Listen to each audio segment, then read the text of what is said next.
Well, good evening, everyone. Thank you for being here. My name is Nathan Albert. I'm the University Chaplain here on campus, and I want to welcome you to the Jennie Cutler Shumate Lecture in partnership with the Turner Warren Lecture on Life and Faith, which happened at First Christian Church yesterday. Those of you who were there, welcome back for round 2. Those of you who weren't there, you missed out. I'm just going to say it. This lecture series here on campus was started way back last century in 1940 by Mr. Golden Shumate in honor of his wife, Jennie. And the purpose of this lecture that he developed was to lift up the challenges and lift up the challenges specifically to Christianity and, at that time, life in the U.S. and life in Lynchburg. And so over the years, we have a long list of lecturers and scholars and pastors and ministers who have brought lectures and teachings on everything from politics, racism, pastoral care, spiritual care, education, how ecology and faith go together, looking at solidarity with the suffering and the poor and those who are oppressed and marginalized. There have been lectures on religion and politics and much, much more. So this evening, we have the 80th, I went back and counted, there were like 3 years we missed a lecturer, but this marks the 80th lecturer that we have. So the 80th Jennie Cutler Shumate lecturer this evening is the Reverend Kaye Edwards. Many of you know, many of you don't know. So let me give a quick bio. She's a native of Paris, Kentucky. Kaye is a lifelong member of the Christian Church Disciples of Christ. She was married to David Edwards in 1969, and together they have 2 grown children, Kent and Shelley, and also 3 grandchildren. Kaye graduated from the then Lynchburg College, which is now the awesome University of Lynchburg, in 1970. She also received a Master of Divinity from Lexington Theological Seminary in 1980. While living in Lynchburg, Kaye has worked. I was joking earlier. Kaye, we can place 6 degrees of separation with Kaye in Lynchburg. So many of you probably know all these facts, but I feel like there's so much there. She's worked as a children's advocate at the YWCA, a women's shelter. She worked as a counselor for the Family Service Organization. She served with David as one of the ministers at First Christian Church, as well as Church of the Covenant. She retired in 2012 after 17 years working for the National Office of the Christian Church Disciples of Christ as the Director of Family and Children's Ministry, and that was based in Indianapolis. And so she's got quite the resume. And many of you are dear friends, and so this is like a homecoming. So we welcome you home. This chapel was here when you were here, so we welcome you home to this space as well. One of the things I learned looking back over our Shumate lecturers was in 1999, March 22nd, David, Kaye's husband, actually gave a lecture. Do you remember that lecture? You do? I have a copy of it. I do. I'm going to give it to you. So in 1999, David gave a lecture called Christ and the Bodhisattva, the Compassionate Life. And I read through it, and in it he speaks of how the heart of one's faith isn't simply orthodoxy, like what you know, or knowledge about your faith, or being theologically correct, or having a debate.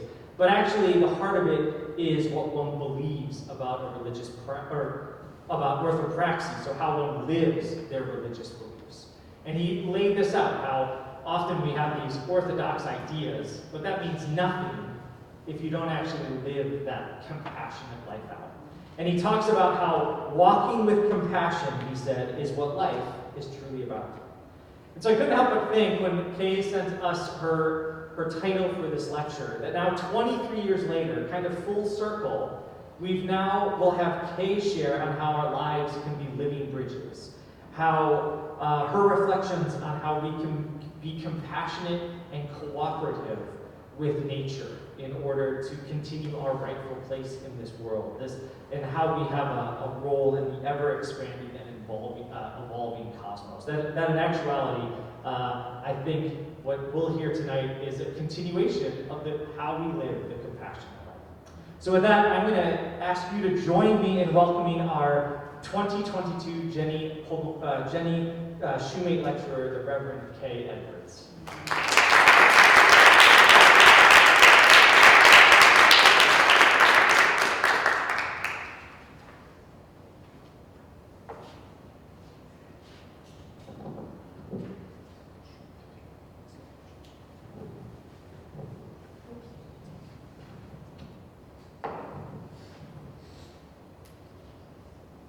course, this isn't going to come off easily.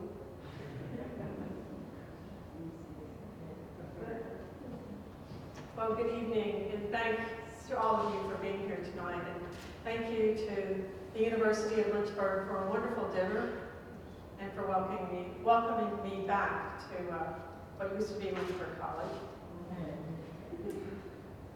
The word lecture does not really fit what I want to share with you this evening. I think story is a more fitting word.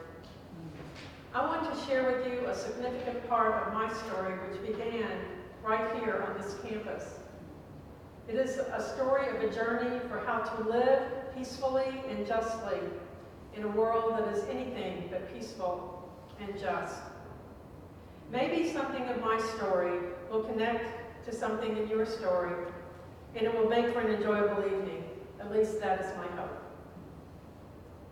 David Edwards, my husband, and I met on this campus in the fall of 1966. We met at a freshman mixer in a strange-looking building called a Quonset hut. Now, Quonset huts are salvaged items of World War II, so a rather ironic place for these future pacifists to meet. This particular Quonset hut served as a student center. For those of you too young to know what a Quonset hut looks like, or if you haven't seen a picture of one, think about a half moon sitting on a slab of concrete, or a silo lying on its side, and you know what a Quonset hut looks like. Not quite the elegant student center we had dinner in tonight. To tell you the truth, I wasn't really sure how I felt about this very lanky boy with rather prominent ears who asked me to dance at that freshman mixer. However, that changed when I heard him sing at the freshman talent show. Another irony is that the song he sang was, "I Talk to the Trees." This is ironic to me because trees make up the living bridges that I will talk about later, and that you see a picture of behind me, and are a huge part of my search for meaning. His voice singing that song was the beginning of it all.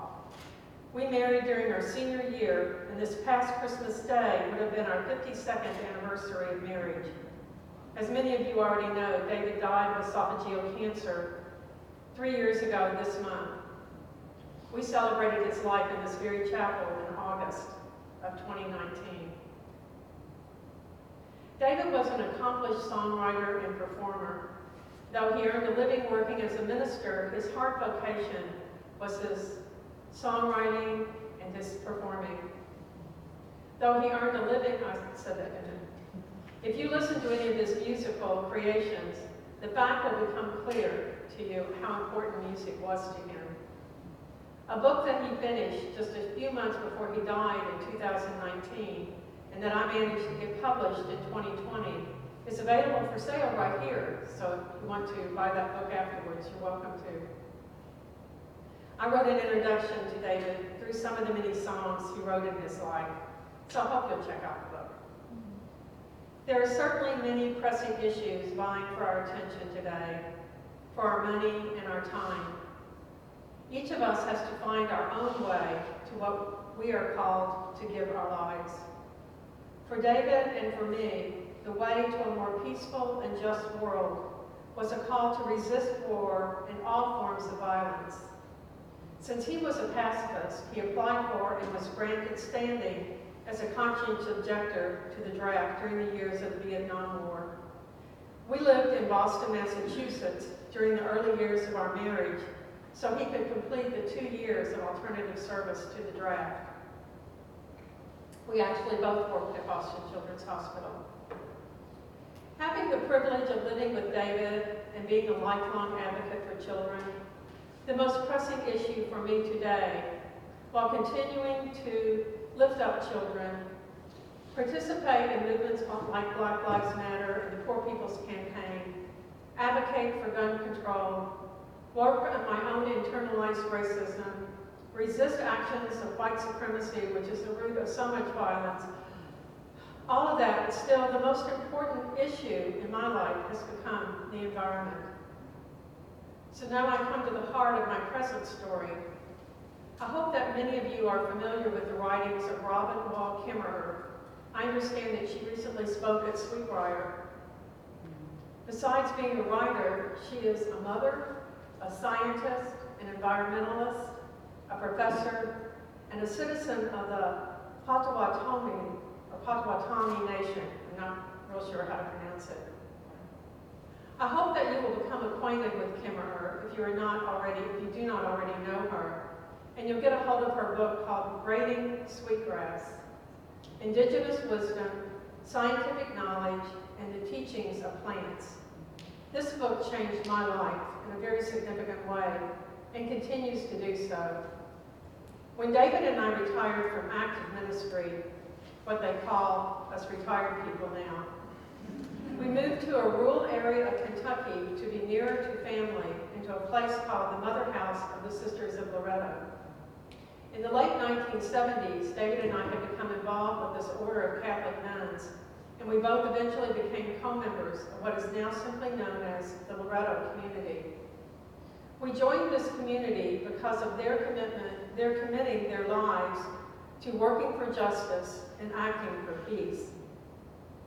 This monumental change of retirement and rural living gave us the opportunity to garden, something that both of our families of origin did, but neither of us had ever had an opportunity to engage in. It was right after this move that a Lynchburg friend with us tonight, Anna Ekstrom, gave me the book, Braiding Sweetgrass. If you know this book, you know that the author, Robin Kimmerer, talks a great deal about our relationship with all of nature needing to be one of mutuality, a giving and receiving that is both respectful and appreciative. She says of seeds, I sing to them before I put them into the soil, and I offer a prayer. I learned this lesson of mutual respect and appreciation in a very real way as I attempted to raise my own first garden. As Kimmerer suggested, I planted corn, beans, and squash in the way of the three sisters. I fashioned a small mound of earth and planted the corn at the very top.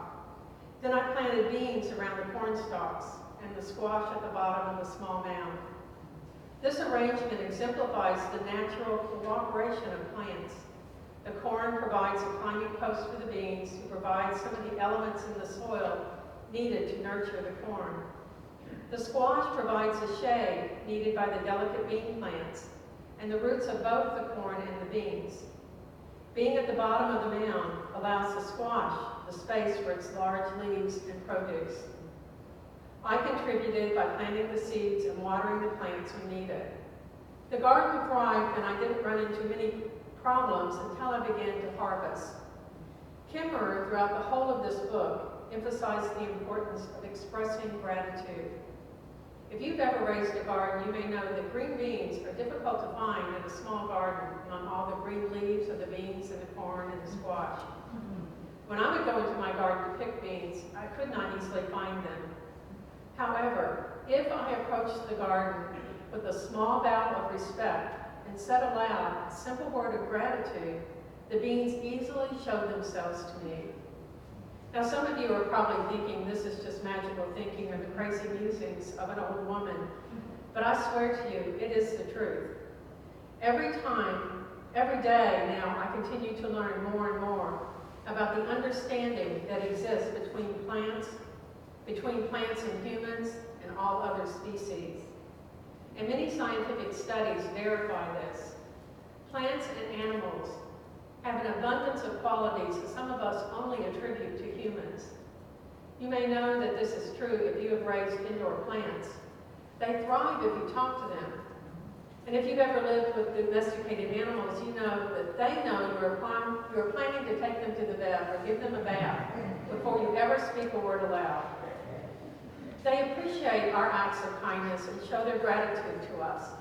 But at least dogs do. I think the jury's still out on cats. There is no evidence that trees communicate with one another. Somehow, through their roots and a complicated relationship with the fungi, they can simply sense the coming of a storm, and they can pass what they know about the storm onto other trees in the path of the storm. In the book, The Hidden Life of Trees, Peter Wolfenben, a German forester reveals that trees are far more alert, social, sophisticated, and even intelligent than we thought. He tells a story of two massive beech trees growing next to each other and points out that way up at their tops, they appear to carefully not encroach into each other's space. He says, "These two are old friends. They are very considerate in sharing the sunlight, and their root systems are closely connected. In cases like this, when one dies, the other usually dies soon afterwards because they are dependent on one another." At the Loretto Community Annual Assembly last year, during one of our opening rituals, someone told the story of the living bridges found in very remote parts of India. I was so moved by the story and pictures of these bridges that it became a central image for me as I prepared my remarks for this evening, thus our lives as living bridges. The picture projected on the wall here is one of those bridges, initially created by indigenous people hundreds and hundreds of years ago to minimize the distance they had to walk between villages and to make it easier to trade their goods. The living bridges continue to be needed in these remote areas, and they are maintained and cared for today by the descendants of the original creators. The bridges are made by weaving together and guiding the roots of trees on each side of the deep gullies caused by the monsoon floods. They are actually bridges that are alive. I have come to see these living bridges as symbols of how we need to live our lives upon the earth. It is to be a cooperative relationship, not one of taking and destroying what the world around us gives to us, or even seeing ourselves as stewards or caretakers of the rest of the world. We need to begin to imagine ourselves in a relationship with the rest of creation, a relationship that is saturated with mutuality, respect, appreciation, and expressions of gratitude. We all understand that it is not possible to maintain a positive, loving relationship with another human being without these qualities of mutuality, respect, and appreciation. We are probably all pretty good at thanking God when good things happen to us and thanking people for their kindnesses and their help. We do appreciate other parts of creation, but we do not consider how important it is to recognize the mutuality, respect, and gratitude that we need to have in relationship to the rest of creation. Those early creators of the living bridges in India could have just as easily cut down the nearby trees to build the bridges. I think it would probably have been a whole lot faster and easier. Perhaps it was the innate connection that they, like so many indigenous people around the earth, felt with the trees that led them to use instead of destroying the trees to get what they needed. I like to think of them and the caretakers today approaching their work with the trees with a bow of deep gratitude growing out of their respect and appreciation for the trees and all that sustains them both, trees and humans. I'm not sure if this is true or not, but I wonder if the trees that were growing so close to the edge of the gullies would not have continued to live without the human help in training their roots to commingle and join with the roots of the trees on the other side. I think these bridges are a beautiful example of the gifts nature offers us and that we can graciously accept, take only what we need, and find ways to give back, creating bridges and never destroying. At this point in my life, I have come to understand that working to bring about peace has to take place in a much broader arena than I originally thought. It is important that we all take the time to know ourselves, our skills, our natural talents. We must find and listen to that still small voice within each of us that can help us discover the answer to, why am I here? What is the purpose of my life now and in the future?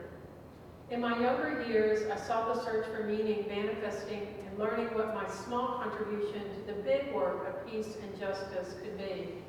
And that is still true. However, I now understand that while I am going about doing my small part in the effort for a more just and peaceful world, I have to live my life every day not contributing to the misuse of the natural world. I have to continually find ways to live more simply and live with less, reducing my carbon footprint. I'm not just talking about being a good recycler. I mean changing the way we live our lives so that we use less, we take less.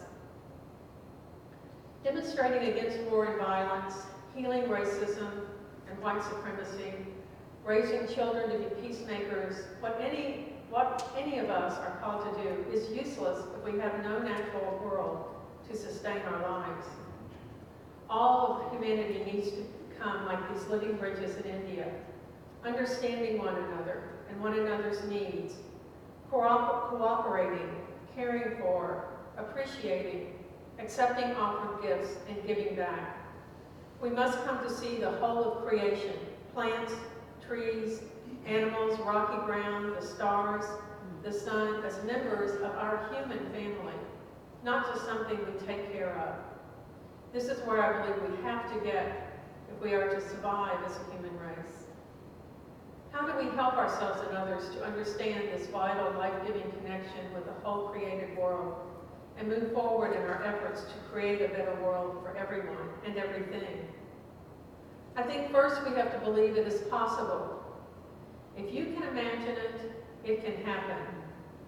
Though I'm not sure that statement is original to him, I first heard that statement made by Gordon Cosby, founder and minister of the Church of the Savior in Washington, D.C., a sister church to the Church of the Covenant here in Lynchburg. He said this in response to people who were opposed to a new outreach idea for the church to take on,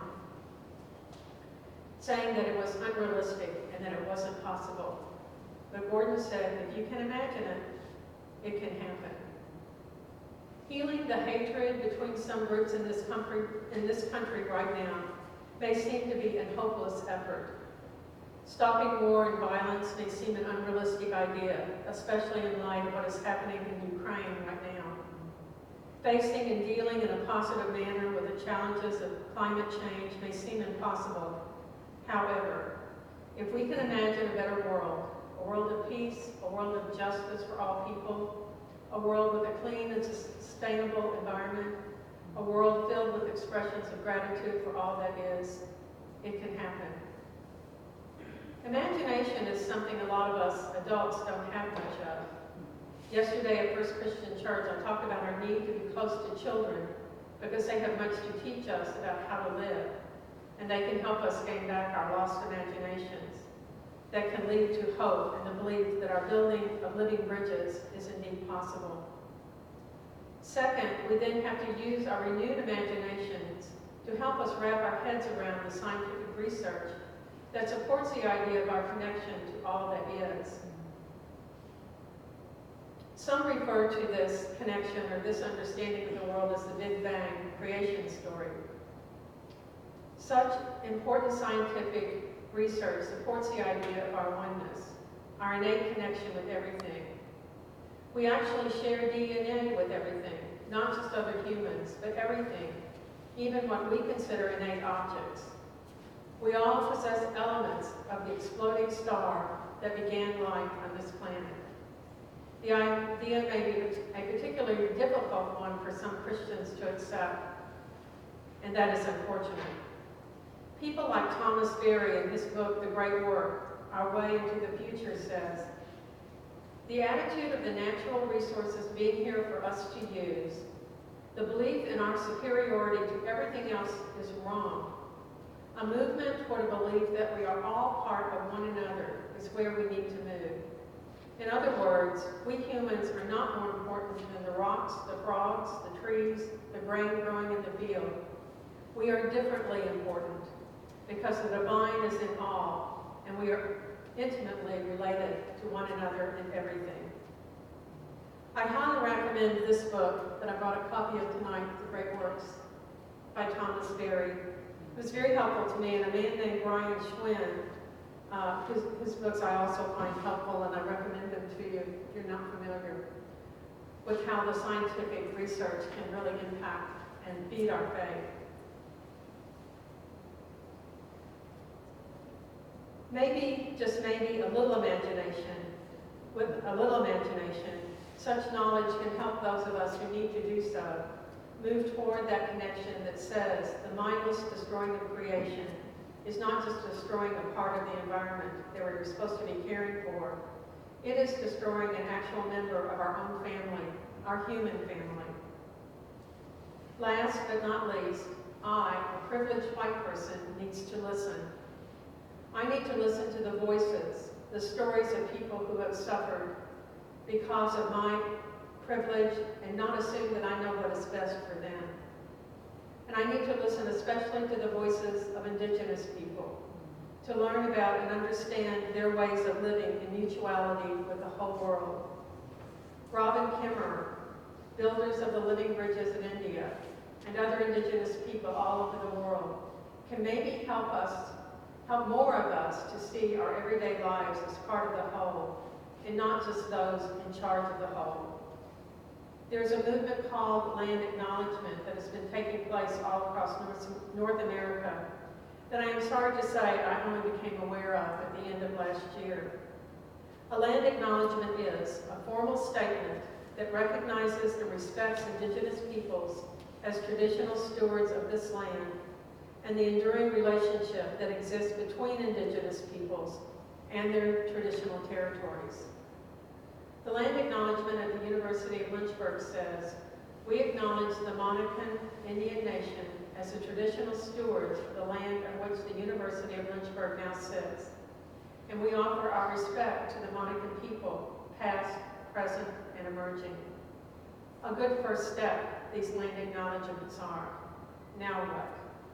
I understand from articles that I just read a few days ago about the University of Lynchburg that it has taken a second step in providing scholarships to members of the Monacan Nation who qualify and wish to attend the University of Lynchburg.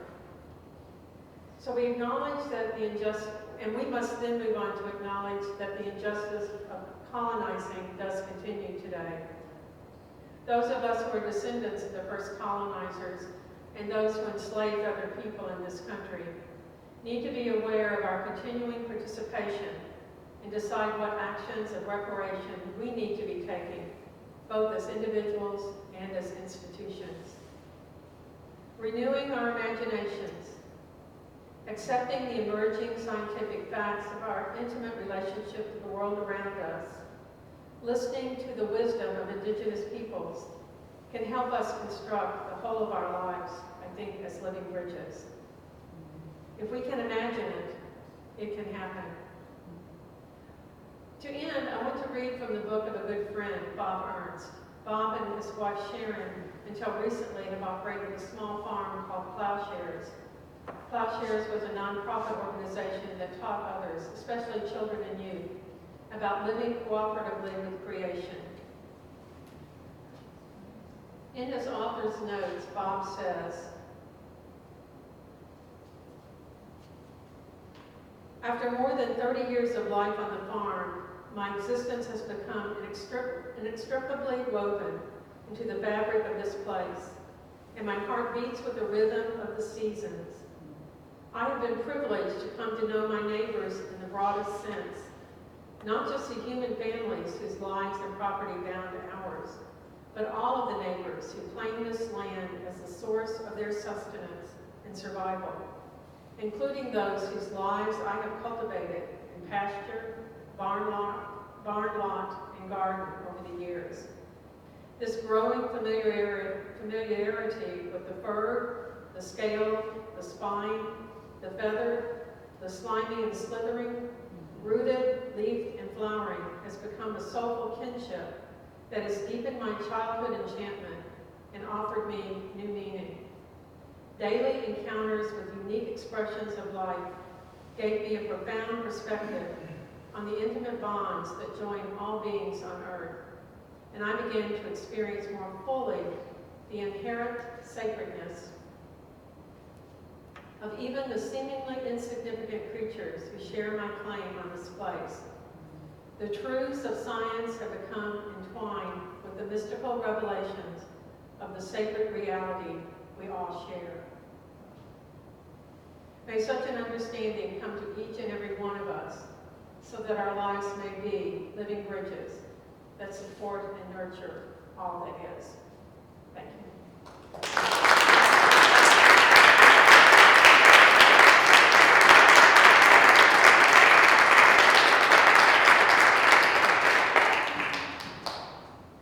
Well, thank you, Kaye. Now we're going to put you on the hot seat. We're going to open it up for questions. So if you have pushback or want to hear more from Kaye about certain issues pertaining to her talk, we'll have a couple microphones, and Jared and I will run around frantically and pass mics to those. Just raise your hand and we can continue some conversation for a little bit. I don't mind starting, as you all think, if that's okay. You mentioned, reducing your carbon footprint and coming up with your own reparations for as a white woman.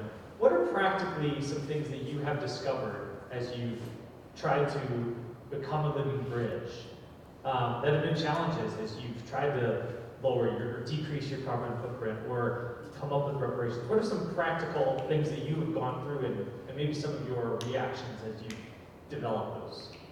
Well, I hate Zoom meetings, but that is one way to reduce carbon footprint. And the Loretto community that I'm a part of has been using Zoom for a lot longer than when the pandemic started and everybody got into Zoom land. And a part of that was because it's an older community, it was getting harder and harder to travel. But it was also a recognition that that is one way, that we're not all getting on airplanes to go for meetings in different places or getting in our cars to drive places. So that's one thing. I haven't really, I really have challenged more, or talked more about challenging institutions to do reparations. And it's only recently that I've come to think that I personally need to be involved in figuring that out. So one of the things I plan to do is, where I live in Indianapolis, is to find out what that land originally was. I haven't done that yet. And I live in a retirement community, and I'd like to get that community to help educate that community about that and see what we might do as a small community. But I haven't put a lot of thought into that yet. But I'd be interested in hearing what other people think they might do too.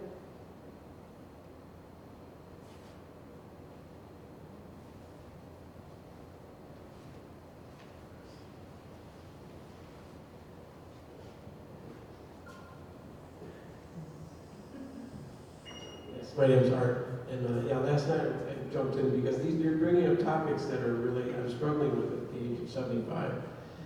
The only time I know I was more productive than consumptive, I guess you'd call it, was when I was a Peace Corps volunteer in Peru. I knew my daily tasks in a village in Peru, in agriculture, were more, I was producing more than I was consuming. For the first time in my life, and I knew it. Once I get to retirement, these things seem a little overwhelming because we're talking about changing consumption patterns that are so ingrained. I hate plastic, not only because it's hard to open at my age, but because plastic rules the world. The graduate in 1969 takes Benjamin aside and says plastics. And Benjamin didn't invest in that. He went on to be a movie star and kept going in other movies. But the consumption patterns are so overwhelming. And I know what I have to do. And then you read the percentages that are laid out in Bill Gates' book. Transportation is one, but it's not even close. The ignorance about agriculture and land management is absolutely incredible.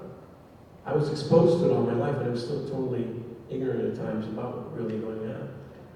But I try not to be overwhelmed, but to change the patterns of a wheat-based, corn-based culture. Try and buy something in this country that doesn't have corn syrup. Try and look at the lands that are plain lands covered in soy and corn. They're not supposed to be there. So I try not to get overwhelmed by it, but my question comes down to this, because I've struggled with this for years as we become more urbanized, is until recently people, and I mean It wasn't a visible crisis. And, we believe what we can see. That the spiritual approach to this is key. But we're talking about changing everything quickly. This is not about me getting finally a car. It's about changing my love for ice cream and milk. If you look at the numbers, do we take cows out of the equation? We do more than if we take cars out of it. This is reality. Well, there's some question, I think there's some question about, there's some question about that in terms of what animals are fed. And there's a lot of research being done on that right now. So that, Well, regenerative, the thing that's interesting is the bridge is regenerating. yeah. And regenerative agriculture, the regenerative way of use of everything, regenerate the solar and the wind were regenerating. To me, that's the only word that comes into place. But the thing that is disgraceful to me is that I knew this 25 years ago, and I didn't speak up. I should have been going to jail 25 years ago, and I didn't. I didn't speak up enough against big oil. I knew what was going on. So it's very hard at this point. I just have to find more energy. But the guidance level, I don't know where we get it on the outside. Where do you get your guidance? I think everything you said is true. But what are the concrete things that can be done? And how can we get rid of the plastic? Well, I certainly don't know the answer to that, but it seems to me that it does have to be a total cultural change. I think that's what you're talking about. It can't just be being a good recycler or being conscious of what we eat. It has to be a whole cultural change. And my hope with what I said tonight was if we can start to see ourselves as totally related to everything, that maybe that can help us. They're building these huge warehouses around where I live in Indianapolis. I mean, they are acres and acres and acres that are taking over all kinds of farmland. And they're ugly and they're huge. And I think the roofs of those could be gardens, but we're not thinking about that. We're just thinking about how trucks can get in and out fast enough to distribute all the things we want to buy. I'm sorry, I don't know. No, I don't want to be negative about it, but I knew I had to start doing something, but it's massive. Yeah. But if we can imagine it, it can happen. It is definitely overwhelming. I think, good to see you again, Kay. Good to see you. I think it's 2 points. And Kay brought both of those up tonight. Both, it's institutional. We have to do everything we can to leverage any systems we can to make massive changes. The other part is it has to begin with me. Go natural.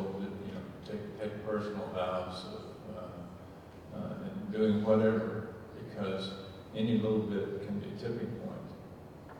You have to believe that.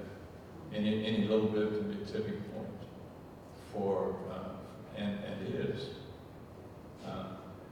Since talking about childhood things, my mother had a saying, little drops of water, little grains of sand, make the mighty ocean and the pleasant land. So any little grain or drop of water, as I used to say, there's a poem where somebody see the world in a grain of sand or something. But any grain of sand can be the tipping point. So if we do it, if we imagine it, and if we do it, don't be immobilized by the magnitude of what you see. Just do it. Sorry, Nike. There was, this speaks to what you're talking about, Ed. A Harvard University team has found a golden rule for creating social transformation. Any nonviolent cause that mobilizes just 3.5% of a population reaches a tipping point where change is virtually guaranteed. And it was an article that I found it was the BBC online. And I mean, that's a huge number of people, 3.5% of the population. But that to me is very hopeful that if everyone takes some individual responsibility together, we can get to that tipping point, whether it's the environment or nonviolence. Yeah. And you know, it's the Gandhi movement that Martin Luther King, I mean, transformation, even though we're certainly not a non-racist society, there were huge transformations made by that nonviolent approach. But it was just fascinating to me that, I mean, we know war doesn't work, but we don't try to invest in any other way of approaching how to handle our problems in the world. And we know for a fact that nonviolent approaches do make a difference and they last. But, you know, one of the things that, because I have David's book with me, is, especially with what's going on in Ukraine, the questions that I've gotten quite a bit lately, you know, well, what would you do if you were in Ukraine? Well, I can't say for sure, but I know I would be picking up a gun. But I would be fighting what's going on there in some way that I would consider nonviolent. And that's all any of us individually can do, is act on our own conscience and take what actions we feel individually that we can do. A quick one. I was at a conference in Manila, and there was a poster there that said, "Let the Christians of the world agree that they will not kill each other." That they will what? That they will not kill each other. Oh. Let the Christians of the world agree that they will not kill each other. I mean, and do it in the grand, and just believe in the grand. Got to start where we are. Yeah, got to start with who we are and where we are. So I guess my question is, how do you battle capitalism? I think y'all can. How do you battle capitalism? Because most of white supremacy or capitalism is rooted in white supremacy. But I think it's a war waged against consumerism and capitalism. And how do I guess we all have to start within ourselves. But how can we? I guess we have to talk to corporations. I mean, don't they pretty much run Everything? at least here in the United States? So I think that's something we have to figure out how to do as well. Yeah, sure. It's not consuming. Yeah, and some of the ideas that were lifted up in this article that I read in the BBC was the way that, I don't remember what revolution and what country it was, but people stopped consuming. And the government finally had to give in and make the changes that they were demanding. But that's weird. And that was not a country that was developed or as large as we are, so not easy. The task is not easy. Anybody else?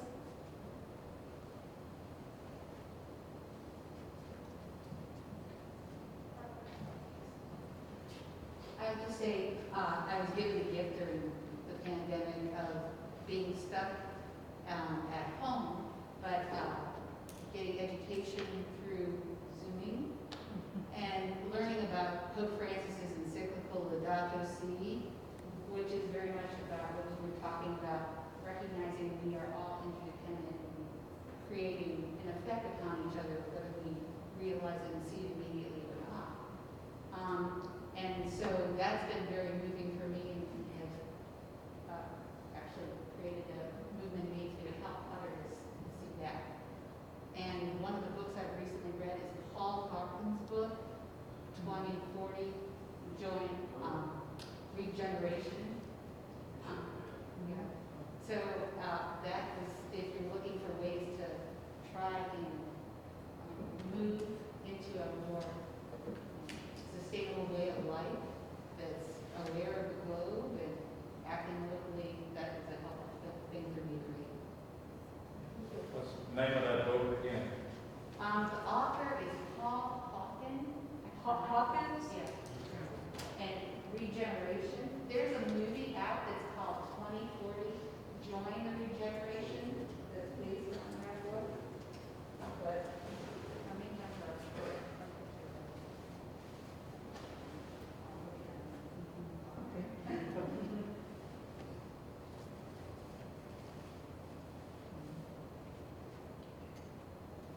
going to put Jared on the spot because he spoke this at an event that I have thought about a lot, and I think it ties into this, but this idea of living bridges, we were talking about food, and I'm plant-based, I've been a vegan for a while, and some of that reason is for ethical and environmental, let alone health, and there's a spiritual element. Jared in conversation had said to me, or to a group of us, when I realized that the divine is in all, it changed how I thought about eating meat. And I think that a lot of that has impacted me with food, but also with land, having a house and a backyard where we put trees in. I've lived in apartments my whole life, and it wasn't until I had a backyard that I realized this is Monacan land, right? Like this is land that's been around for a long time, and I'm a steward of it. And it brought back a lot of spiritual ideas of how do you steward nature? How do you steward what you've been given? How do you see the divine in your trees in your backyard and care for them? We have this rotting tree that's somehow still alive. And so my sons were like stabbing it with something the other day. And I was like, don't, that's its skin, and don't rip its skin off. And they were like, the tree has skin? But there's something about that, when you see the divine in and through all things, does that change how we view our yards or our trees or how we eat and the systems that have taught us differently than that? So that's a lot of what has been going through my brain, even as you shared a lot of this, the practical things, even thinking. My sons love these little cherry tomatoes that we grew in our garden last year, but this practical idea of teaching them to give thanks before they pluck those tomatoes off and shove them in their mouths, which they eat hundreds of those suckers. But what would it be like for my 3-year-old to go to that plant and to say thank you before taking those fruits and enjoying it? What would that do for him when he's 15 or 30 or later in life? I think there's something really profound there. The book that I was reading from Bob Barnes' book about Plowshare's Farm, that's the kind of thing that they really tried to do with children and youth that they would bring to the farm. And for one thing, a lot of those kids had never been out in nature much. And it's really hard to have an appreciation for the rest of creation if you never get an opportunity to spend any time there. And Camp Kumbaya does that for a lot of children in this city. And supporting those kinds of programs, I think, gets to this good. Other questions? Oh, the name of the book. Regeneration, Ending the Climate Crisis in One Generation. Paul Hawken, Hawken. Wow, one generation. That's great. Yes. It's got to be done. Yeah, it is urgent. Other questions? Hey, thank you. I'm Nina Salmon, and I've known your name my whole little life. But I don't think we know each other. I went to college. I'm a physical priest, and one of my first jobs after college was as a counselor at Camp Kumbaya. Oh. So you have been larger than life in Lynchburg for me for many years. So this is a joy to be here with you tonight. I just wanted to say, if you all want to look up what land you're on, you can go to native-land. Yeah, native-land.ca and find out. Yeah, do that. Okay, I'm listening to your talk yesterday and then tonight. I'm wondering if you can say anything about children's connection with nature.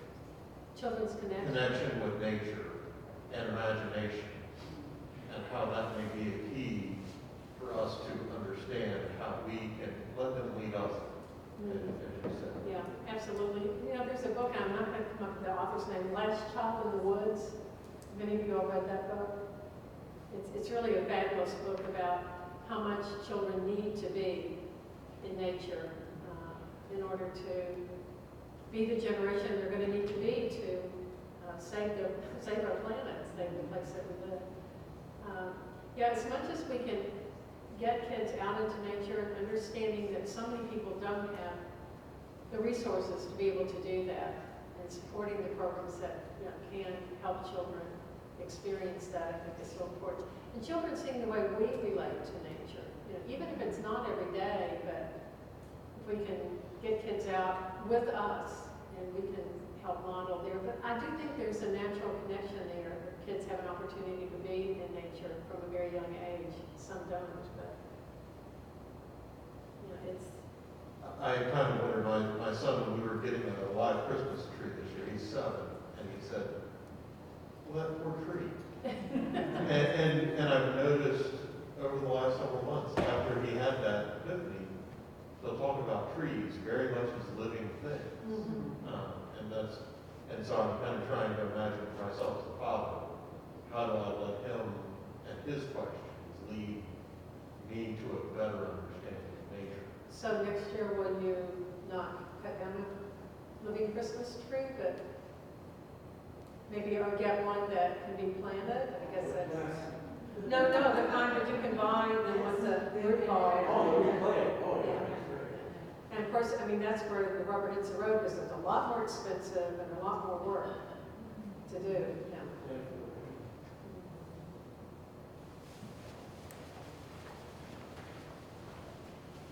But definitely, children are key. They are that next generation, of course. That generation.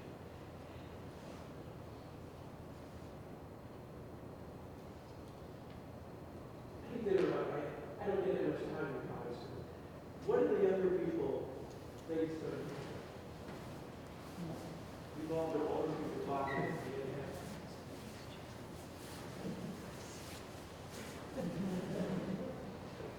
Put on the spot. I don't know. I'm very curious. I think something that we experience a lot in media at this point is hearing from corporations about what we can do as individuals. And while individual responsibility with environmental stuff is super duper important, and it can make a difference in bulk, but when you're getting advice on how to better recycle from a mega corporation like polluting the environment on an outrageous scale, like I think.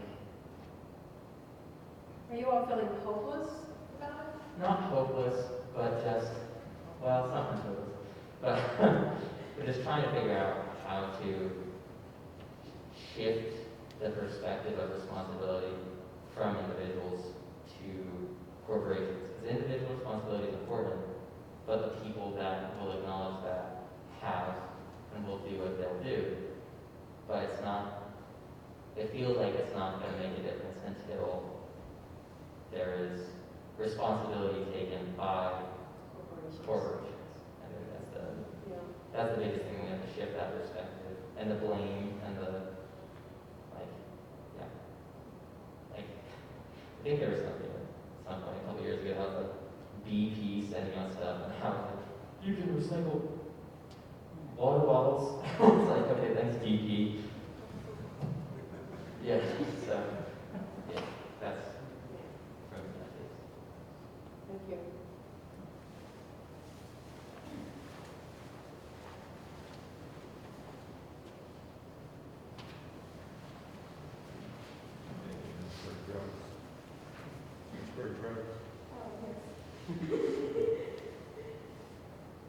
Any final questions?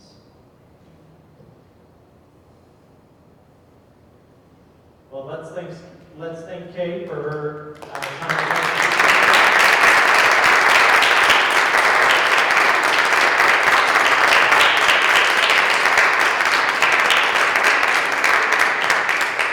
And I will invite you, if you want to stick around and look at the books up front or purchase one of those, you can do do so if you want to ask Kaye a question.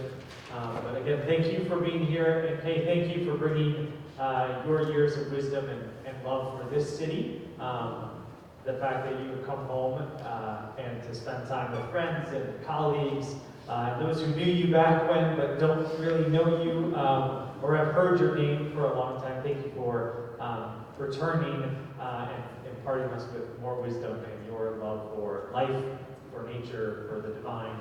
And it's truly been our pleasure to have you here. So thank you again. And thank you all. Thank you.